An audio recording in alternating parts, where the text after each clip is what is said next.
नाथ सिंदूर मेरा उजड़ जाएगा।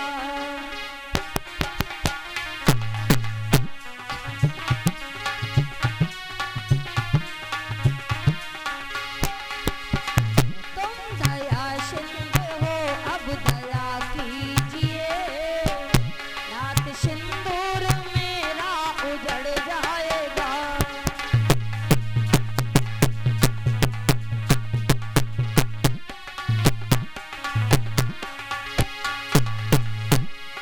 विनती कन्हैया ओ सुन लीजिए,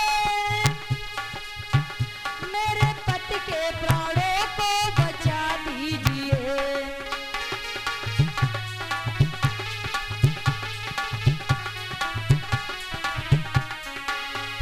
मेरी विनती कन्हैया ओ सुन लीजिए, मेरे पति के प्राणों को बचा दीजिए।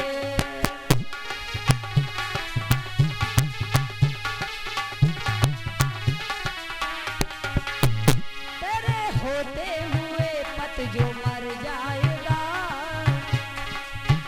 तेरे होते हुए पत जो मर जाएगा, नाम बदनाम तेरा भी हो जाएगा।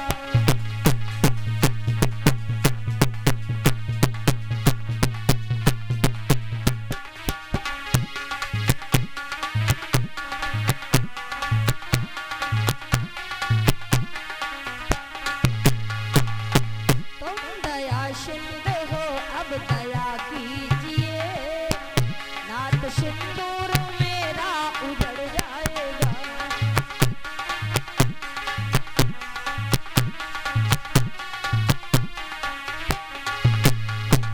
हे दीनों के दयाल, कृपा करो, हमारे पति के प्राण चले जाएंगे।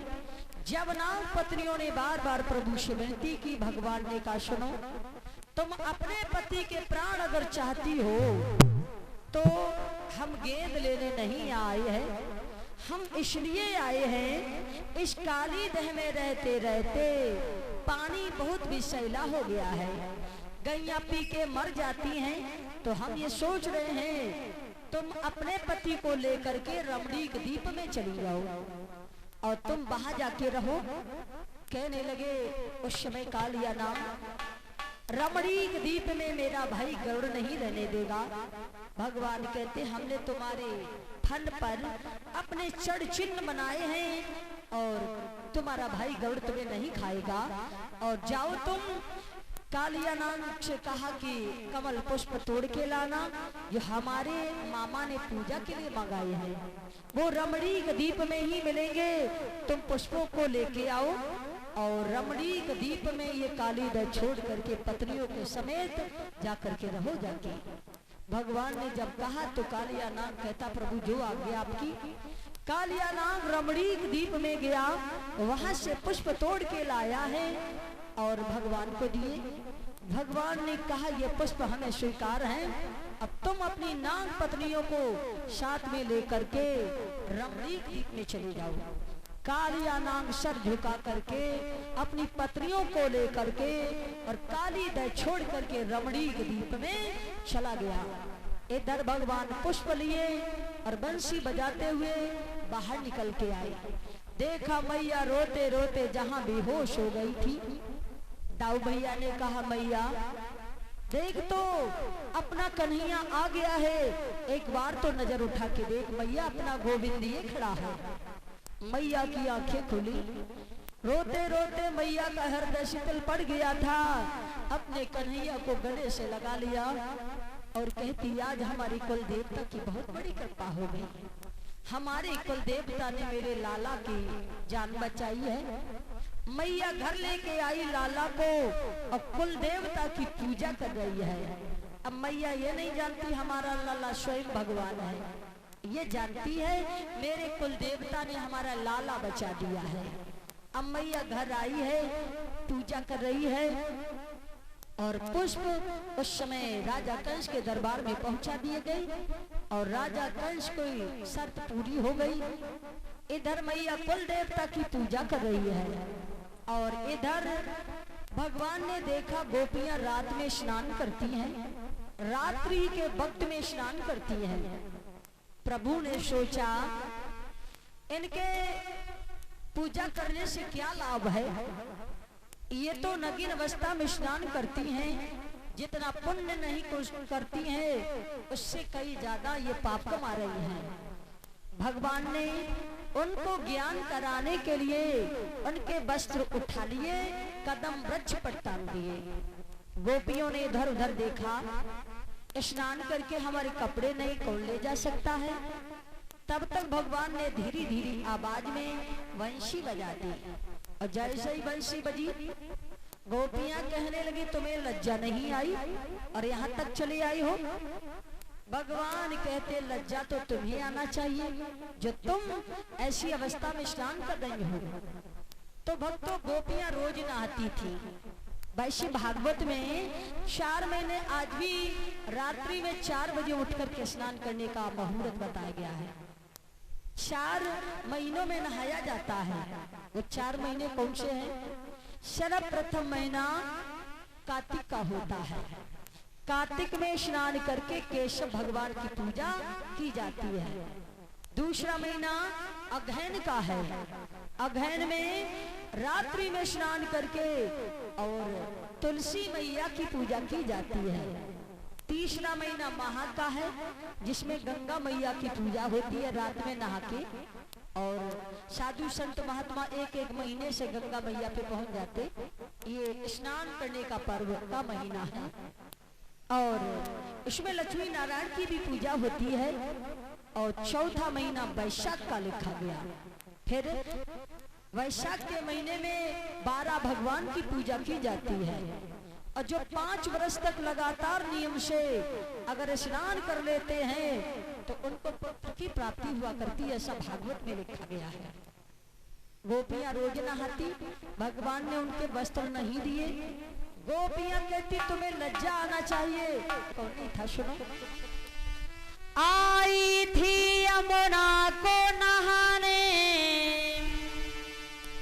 क्या पृथ्वी आकाश नहीं था, तरवर वृक्ष लताएं गोपी, वही था यमुना नीर नहीं था। कौन नहीं था? वृक्ष नहीं थे, जल नहीं था, चंद्रमा नहीं था, तारे नहीं थे, वृक्ष नहीं थे। गोपियां कहती सब थे, तुम तो नहीं थे, तुम कैसे आए?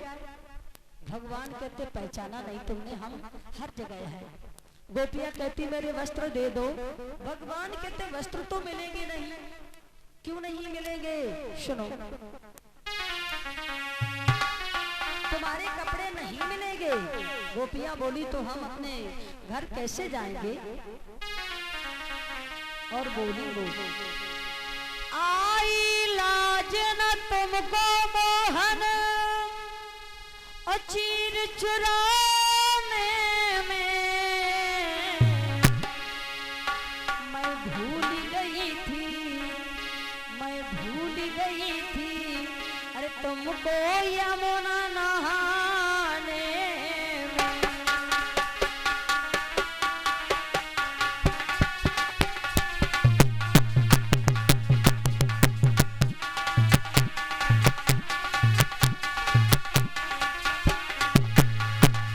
आई लाज न तुमको मोहन, चीर चुराने में मैं भूल गई थी, तुमको यमुना नहाने में।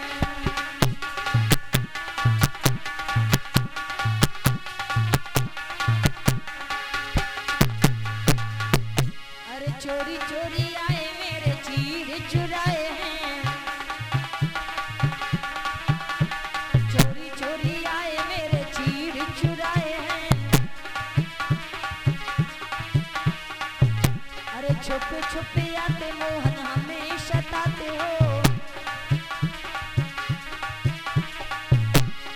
क्या मिलेगा तुम्हें कन्हैया,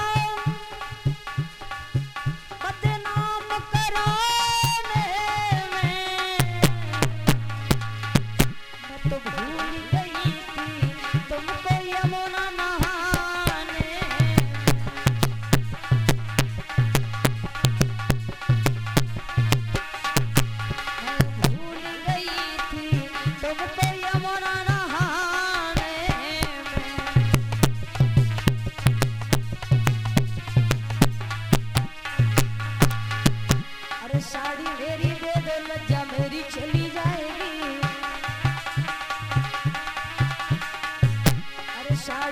दे दो लज्जा मेरी चली जाएगी।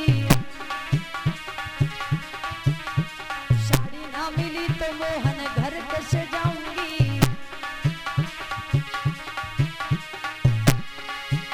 और क्या मिलेगा तुम्हें कन्हैया हमें रुलाने में। मैं भूल गई थी तुमको यमुना नहाने।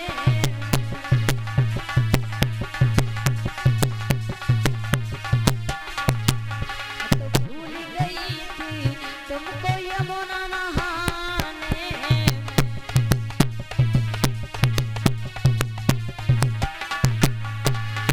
हमारे वस्त्र दे दो। गोपियां कहती भगवान ने कहा कि वस्त्र नहीं मिलेंगे। भगवान कहते वादा करो अगर वस्त्र चाहती हो तो। देखिए भगवान ने कपड़े इसलिए चुराए थे कि इन्हें ज्ञान हो जाए और आज के बाद ये कभी ऐसा ना करे। इसलिए प्रभु ने कहा कि करो वादा, आज से तुम कभी ऐसे स्नान तो नहीं करोगी। गोपियां कहती प्रभु अज्ञान वश हमने स्नान कर लिया, आज के बाद ऐसा कभी नहीं होगा, हमारे कपड़े दे दो। भगवान ने कहा ठीक है वादा कर दिया तुमने, ऐसा मत करना। भगवान ने उनके वस्त्रों को दे दिया। तो मेरी माताएं भाई बंधु सुने, कथा में लिखा गया है भागवत में, चाहे बहते जल में नहाए चाहे घर में नहाए, जो निर्वस्त्र होकर स्नान करेंगे उनके जीवन जीवांतर का सारा धर्म पुण्य जल के समाप्त हो जाएगा। वरुणदेव का श्राप लग जाता है, इसलिए निर्वस्त्र होकर कभी स्नान नहीं करना चाहिए, ऐसा भागवत में लिखा गया। भगवान ने गोपियों से कहा ये तुम्हारे वस्त्र हैं, आज के बाद ऐसा मत करना।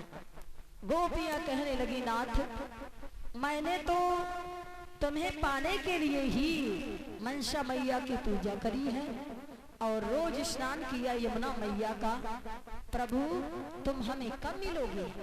भगवान कहते अभी तो नहीं, जब क्वार का महीना आएगा और क्वार के महीने में शरद पूर्णिमा को हम तुम्हारे साथ रासलीला करेंगे और तब तक के लिए मनसा मैया की पूजा करो, यमुना का स्नान करो।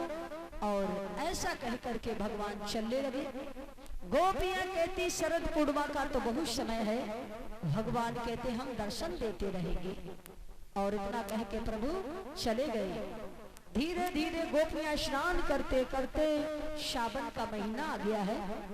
गोपियां कहती श्याम घटाए, श्याम के बिना शोभा नहीं देती हैं, बागों में झूले पड़ गए हैं और दर्शन दे जाओ नाथ। गोपियां भगवान को बुलाने लगी हैं। हे नाथ बजाए जाओ मेरे द्वारे बांसुरी।